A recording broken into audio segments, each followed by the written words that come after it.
Emiko's perspective. Well, that's pretty conclusive, ain't it?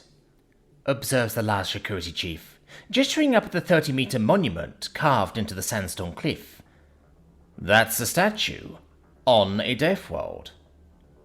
Not quite the conclusive proof we actually need, Victor, I respond, gesturing around to the barren, desiccated landscape. There may once have been people living here, but Olga's orbital scan suggests this region hasn't been habitable for millennia. A statue is a nice start, but it's hardly the cut-and-dry proof that meeting flesh-and-blood locals would be. Well, this, coupled with the drone footage, proves there's someone here. Maybe they ain't in this part of the planet specifically, but they're here somewhere. I shrug. Actually, we can't necessarily know that this wasn't laser-carved from the safety of a shuttlecraft, as some garden welder's idea of a joke. If that happened 10,000 years ago, weathering would make it difficult to tell the difference by now.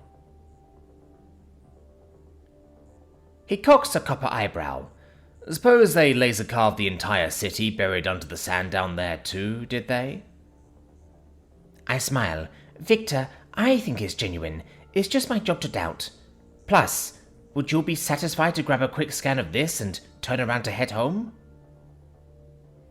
He studies the megalith a moment before saying, Nah, I want to meet these guys. At least we know vaguely what they look like now. Bit tricky to get specifics with the weathering, but looks like a humanoid body plan.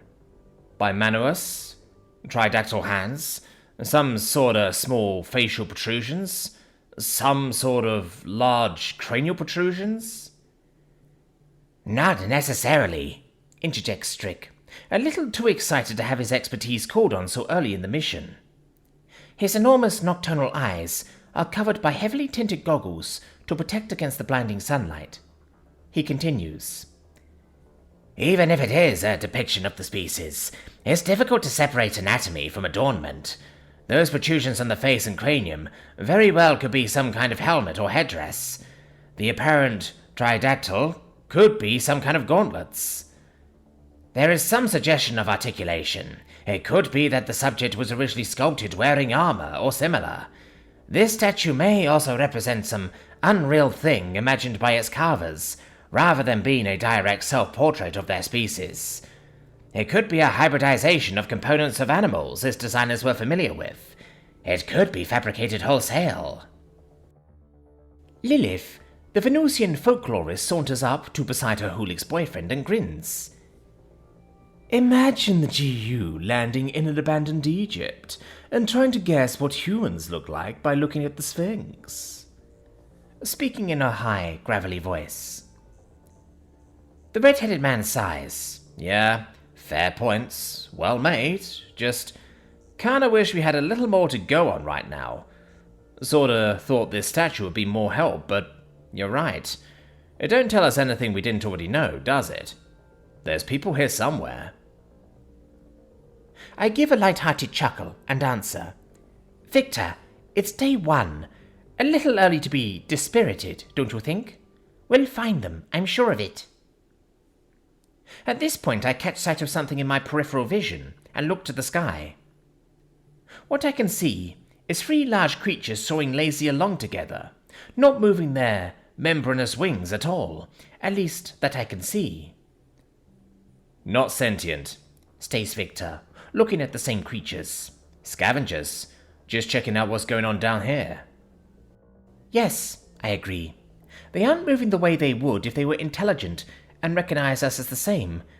Interesting looking creatures though. They sort of look like vulture-sized dragons. European dragons, obviously. Is it Vyverns that only have 2 legs? Think so, he nods. Guys? Comes Yasmin's voice over comms.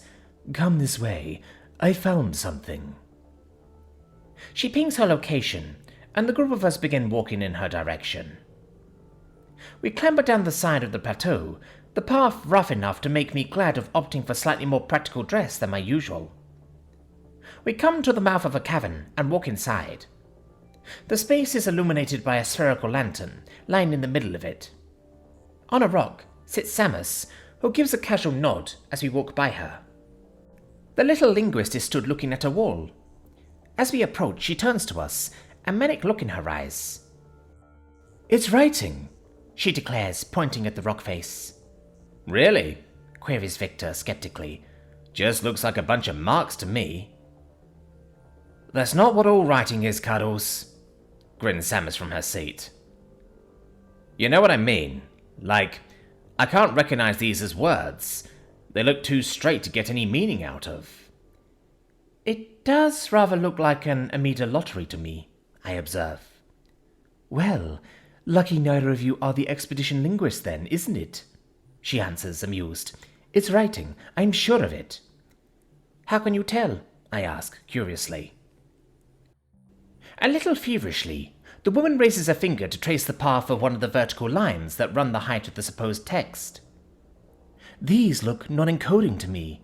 I'd guess they're more to contain than support the horizontal lines, than to convey any meaning themselves. I would stake my polyglottism that the text reads vertically and not horizontally. I think it's quite likely that it reads top to bottom, but that's much less of a sure thing. And I couldn't say whether it reads right to left or left to right. These lines, though." She gestures to the irregularly spaced and angled horizontal lines, webbed between the vertical ones. "These are far too specific to be idle scratches, and far too chaotic to be any kind of decoration. That's not the kicker, though. Look here." She circles a section of the lines with her finger. "Now here." Her hand moves around 1.5 meters to her left and 1 meter down. The same pattern repeats exactly, like someone needing to repeat a word. These lines encode. I'm certain of it. "Right. So, you got any idea what they say?" asks Victor. Yasmin bursts into giggles, seemingly completely involuntarily. When she manages to calm down somewhat, she answers, "I'm flattered that you apparently think me some sort of language sorceress, Victor, but no. Without some kind of start point, it's completely indecipherable. It's also been so long since these were carved that the chances of anyone alive both knowing this script and this language are fairly non-existent.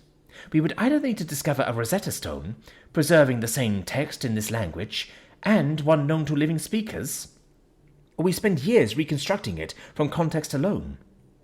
We would need more examples for that method, though." She motions around the bare cavern. "Not much context here." "Still, this is an incredibly encouraging find," I observe. "It will be a lot harder to argue against these people sapiens if it turns out they have already developed a writing system." "Yeah. Now we just need to actually find them," says Victor.